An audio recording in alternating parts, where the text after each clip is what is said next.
What's going on, fam?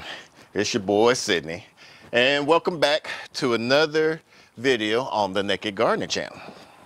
So in this video, we're going to be talking about vermicomposting with worm casting. Now, with these worm castings, we're going to be doing a actively aerated worm tea. Now, the reason why we use worm tea and worm castings in our garden is because they introduce a lot of organic matter. Now, when you introduce organic matter, it allows your soil to retain a lot of moisture, so you don't have to water as much. And then with the worms in there, it allows the roots to get, allows the soil to be aerated, because the worms will be burrowing and leaving out their castings out throughout the beds. Now with those castings, it's going to allow nutrients they're going to be feeding the plants, which is also going to help decrease the disease and hopefully decrease a lot of the pest issues that you may have.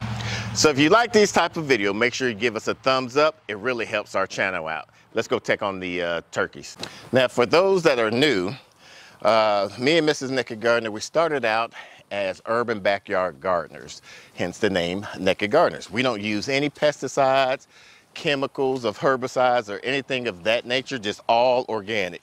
Went to a homesteading life conference and wanted to do more than what we were doing on a small little property. So here we are on a 6.5 acres.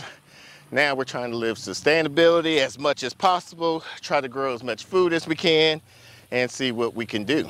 Now there's going to be a lot of successful events and a lot of unsuccessful events, a lot of failures. So if you want to see some of the process and the journey that we're going on to, make sure you hit that subscribe button and hit that bell icon so you don't miss an upload.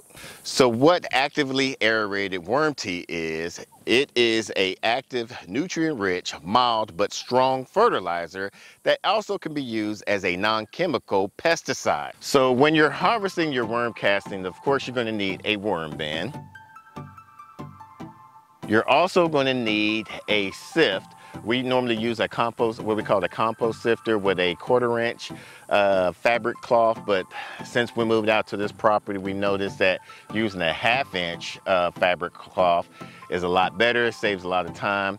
The unbroken down material that we harvested from either the compost or the worm casting, you're going to need a dump bucket. And that dump bucket, the material that's in that dump bucket, you're going to put back into your worm bin when you're restarting your whole new worm bin.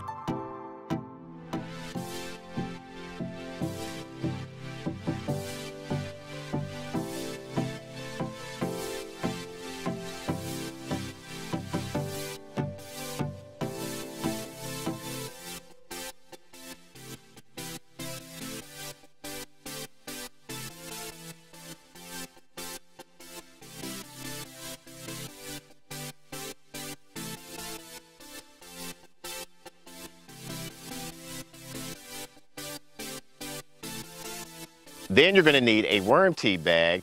We got this one off of Amazon. We'll put the description down below. Now you don't have to use this particular one. You can use pantyhose, you could use a potato sack, you could use a cheesecloth, something that will allow the worm casting to seep out into the water. Now for your water is one of the main key elements for this to work. Most city waters have either chlorine or chloramine, mostly chlorine, so we're going to focus on that. To get the chlorine out of your water, because you don't want that good bacteria being killed off with the chlorine, you want to allow your water to sit at least out for 24 hours, or you can get a bubbler to help evaporate the chlorine. Do that for about an hour. You can also get some vitamin C tablets or powder and put that in your water, or you can go to your local pet store and they have like a solution before you put your fish into the aquarium to balance and take out the chlorine and also chloramine on some of the solutions. Now once you harvest all of your worm castings, you want to do, in this particular bag, we're going to put about 4 cups of the worm casting in this bag.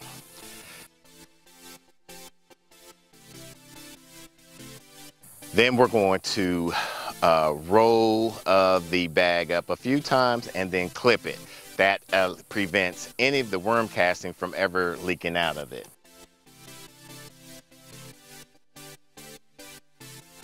Once all the chlorine has been evaporated out of the water, we're going to put the bag in, and you can just let that kind of brew for anywhere from 1 hour up to 72 hours. However, we're not done just there. We're going to boost our little worm tea by doing these following steps. So this is all optional. We're going to add a little bit of the CalMag solution that we have. The directions calls for 1 tablespoon per gallon.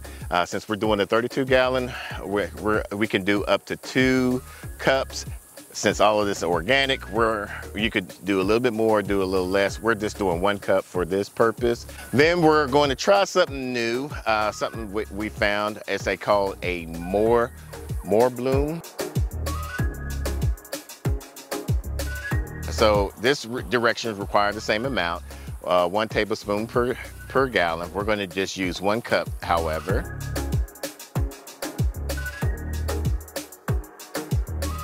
This is something that we always add. It is the molasses. The molasses is a fuel that you're going to feed to the good bacteria, the microorganism that's going to be brewing into that worm tea.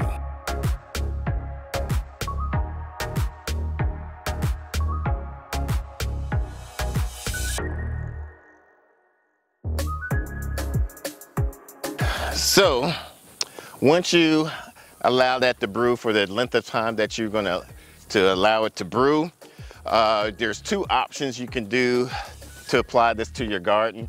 One, you could do a foliager spray.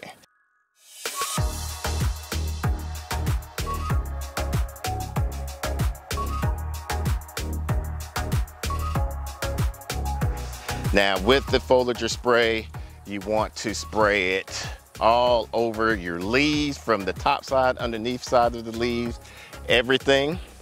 So that way you get a full coverage. Like I said, it is a organic, non-chemical pesticide. This is what's going to help out with your pest control, and also immediately feed and give the nutrients straight to your plants. The last application you can use this for as a soil drencher, to introduce a lot of the microorganism into your soil, which is going to feed your plants through that way. Now, before you do this method, you want to make sure your soil is moist. So just water it down, and that way, once you allow that worm tea or even compost tea to get into your soil, your plants will be able to take it up from the roots, instead of just on a dry soil, just leaping out through the container or through the ground.